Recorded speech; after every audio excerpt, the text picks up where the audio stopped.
वृंदावन बिहारी लाल की जय। सूत जी कहते हैं कि हे ऋषियों, आप लोग जो ध्यान पूर्वक कथा सुन रहे हैं तो मुझे बार बार इच्छा हो रही है कथा सुनाने की, क्योंकि श्रोता जब अच्छे होते हैं तभी वक्ता को सुनाने का मन करता है। श्रोता जब अच्छे नहीं होते तो वक्ता चाहता है कि आगे बढ़ो, क्योंकि जिज्ञासु जब व्यक्ति रहता है तभी बताने की इच्छा भी होती है और बताना भी चाहिए। जो व्यक्ति जिज्ञासु नहीं है उसे अच्छी बात बताने की आवश्यकता नहीं है, नहीं तो उसका मोल नहीं रहेगा। आगे इतने अध्यायों में आप लोगों ने यह सुना कि प्रसाद को त्याग करने से नाना प्रकार की पीड़ा होती है। आखिर प्रसाद न खाएंगे तो क्या होगा? ऐसे भी बहुत सारे लोग मिलते हैं, प्रश्न होता है उनका कि नहीं ही खाएंगे प्रसाद तो क्या हो जाएगा, उससे अर्जेंट काम है हम निकल जाएंगे।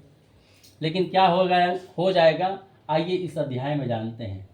एक समय की बात है कि तुंगध्वज नाम के राजा थे और वह अपने प्रजा को पुत्र से भी अधिक मानते थे।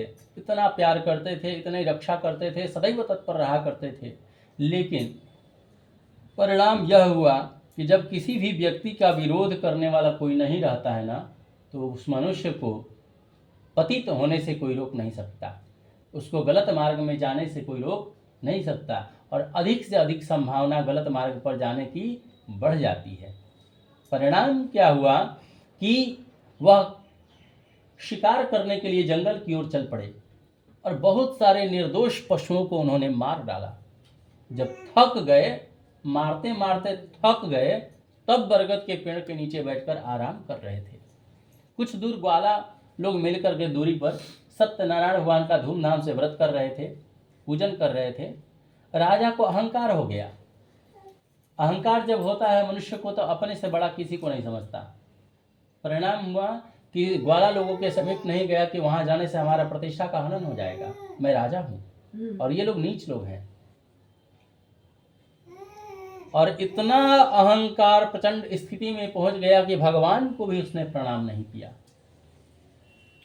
तब जब व्यक्ति को किसी को नजरअंदाज करने की आदत लग जाती है ना, तो बड़े से बड़े लोगों को भी ठुकरा करके आगे बढ़ जाता है। परिणाम यह हुआ कि जब प्रसाद वितरण करने की बारी आई तो ग्वाला लोगों ने सोचा कि हमसे श्रेष्ठ राजा यहाँ उपस्थित हैं, तो सबसे पहले श्रेष्ठ आदमी को दिया जाए, फिर लोगों को वितरण करेंगे। उनके समीप दिए तो राजा ने इनकार कर दिया, नहीं लिया, बोला कि नहीं प्रसाद मुझे नहीं लेना है। फिर उन्होंने सोचा कि हम छोटे लोग हैं, हो सकता है राजा शर्मा रहे होंगे, वहीं पर प्रसाद को रख दिया उनके पास और चल दिया अपने ग्रुप में सभी लोगों को बांट करके।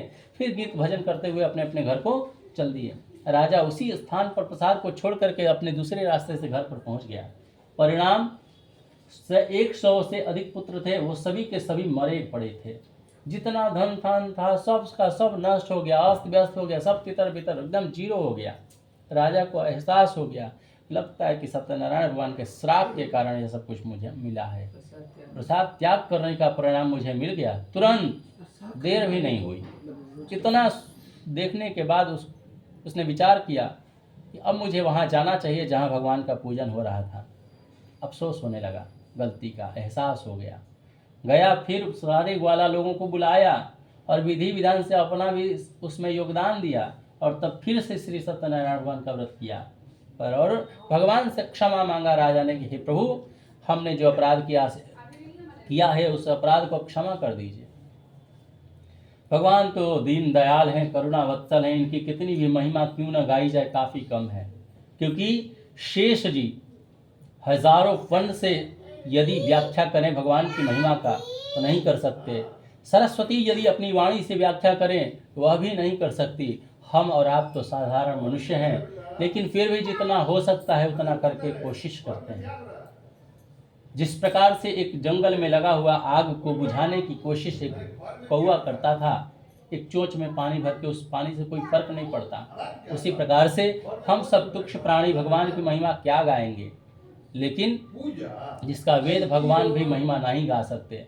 ऐसे करुणावत्सल, ऐसे दीन दयाल उस राजा पर कृपा करके यथावत सब कुछ उसके समक्ष सब कुछ पहले की तरह कर दिया, पूरी कर दिया। सारे पुत्रों को जीवित कर दिया, धन धान्य से संपन्न कर दिया और तब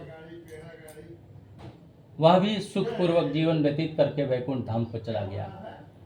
आगे कुछ सवाल मैं आपसे पूछता हूँ, इतना देर से आप लोग कथा सुन रहे हैं। सबसे पहले सत्यनारायण भगवान का व्रत किसने किया था? बनिया किया। बताइए। हैं? गलत जवाब। आगे। इतना देर से आप लोग कथा सुन रहे हैं तो क्या बस सुन लिए, पंडित जी सुना दिए, खत्म? ऐसे कथा नहीं होना चाहिए। और फिर बैठने का कोई लाभ नहीं। यहाँ इसका मतलब कि आप लोग समझ रहे थे कि हमसे कोई पूछेगा नहीं, तो हम वैसे पंडित जी में नहीं है कि पूछेंगे नहीं, पूछते हैं। तो कहीं भी जब उपस्थित रहें जीवन में, आज के बाद ऐसी गलती दोबारा आप लोग नहीं कीजिएगा। सुनिए, अब हम बताते हैं, चिंता नहीं कीजिए, हम बताते हैं। कभी भी दोबारा गलती जीवन में, कभी भी पूजा करने का मौका मिले, पाठ करने का मौका मिले, कथा सुनने का मौका मिले, तो तन मन धन सब कुछ समर्पण भाव से आ करके सुनिएगा, तो एक एक बात समझ में आएगी। अब इससे आसान तरीका से कथा कैसे सुनाया जाए? बहुत अच्छा कथा। इसलिए सबसे पहले शतानंद नाम के ब्राह्मण ने व्रत किया था। ध्यान पूर्वक सुनिए। अब रहस्य की बात मैं समझाने जा रहा हूँ। क्या रहस्य है इस कथा का, निचोड़ सारांश बताने जा रहा हूँ। सबसे पहले शतानंद नाम के ब्राह्मण ने इस व्रत को किया था, तो मरने के बाद अगले जन्म में भी ब्राह्मण के रूप में ही जन्म लिया, सुदामा के रूप में जन्म लिया, और श्री कृष्ण का ध्यान करते करते मोक्ष को प्राप्त हो गए। दूसरी बार लकड़हरा ने व्रत किया था। अगले जन्म में वह भी गुहराज के रूप में जन्म लिया और श्री राम जी की सेवा करके वैकुंठ धाम को प्राप्त किया। तीसरा उल्कामुख नाम के जो राजा रानी भद्रशिला नदी के किनारे पर व्रत कर रहे थे, अगले जन्म में दशरथ के रूप में जन्म लिए, और भगवान का एक रूप है रंगनाथ, और अयोध्या जी के कुल देवता है रंगनाथ। रंगनाथ भगवान का पूजा पाठ करके अपने वैकुंठ धाम को प्राप्त किए। चौथी बार साधु बनिया ने व्रत किया था, तो अगले जन्म में मोरध्वज के रूप में, बनिया के रूप में ही जन्म लिया, और भगवान की ऐसी भक्ति दृढ़ हुई कि अपने पुत्र को ही पति पत्नी मिलकर आरे से चीर दिए और भगवान के चरणों में दे करके मोक्ष को प्राप्त किए। पांचवा जो तुंगध्वज नाम का राजा था, जो प्रसाद को त्याग किया था, अगले जन्म में भी राजा के रूप में ही जन्म लिया, मनु के रूप में जन्म लिया, और भगवान की सभी भक्ति युक्त कर्मों को करके अंत में वैकुंठ धाम को प्राप्त किया। इसीलिए भगवान की कथा जो है वो फल देने वाली है और कल्याण करने वाली है। भगवान को कोई काल, कोई सत्य, कोई ईश, कोई सत्यनारायण, कोई सत्यदेव कहते हैं, और भगवान भी अपने भक्तों की इच्छाओं को पूर्ण करने के लिए अनेक रूपों को धारण करते हैं। इसमें तनिक मात्र भी संदेह नहीं है, क्योंकि यह भगवान की कथा है। एक मिनट के लिए मैं आपको, आप सबके मन में प्रश्न होगा, आप लोग पूछ नहीं रहे हैं, हमारे कथा में हर प्रश्न को पूछने की आज़ादी होती है। आपके मन में जो भी डाउट है पूछ सकते हैं। आगे जान लीजिए। सबके मन में ये प्रश्न होगा कि ये सब तो पूरी कथा में कलावती लीलावती बनिया का कथा हुआ, तो सत्यनारायण भगवान की कथा कहाँ है? ये सवाल है आप लोगों का। आज ये दूर कर लीजिए भ्रम कि सत्यनारायण भगवान का व्रत यह होता है कि सुबह हमने प्रातः काल शौचादि से निवृत्त होकर स्नान आदि करके, भगवान सत्य है, इनके अलावा सब कुछ झूठा है, तो भगवान सत्य का स्मरण करना है। सुबह से लेकर शाम तक केवल सत्य बोलना है, और व्रत का मतलब होता है नियम।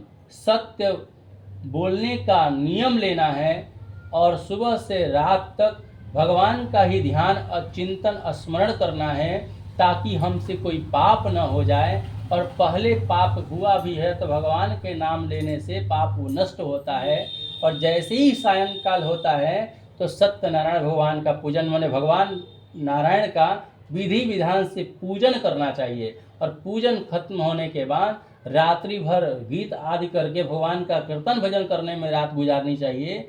इस तरह से सुबह से लेकर रात तक, अगले सुबह तक का ये नियम पालन जो होता है अहोरात्र 24 घंटे का, इसी का नाम है सत्यनारायण व्रत। और ये कथाएं जो दी गई है इसलिए दिया गया है कि इन लोगों का उदाहरण सुन करके हमारे मन में भक्ति जो है वो दृढ़ होगी कि अब हम भगवान नारायण के ही भक्त बनेंगे, और उन्हीं के पूजा से हमारा कल्याण हो सकता है, दूजा कोई रास्ता नहीं है। ये भक्ति को दृढ़ करने का माध्यम बताने के लिए इन लोगों की कथाएं सुनाई गई है कि इन लोगों ने ऐसे ऐसे किया तो उनको ये परिणाम मिला।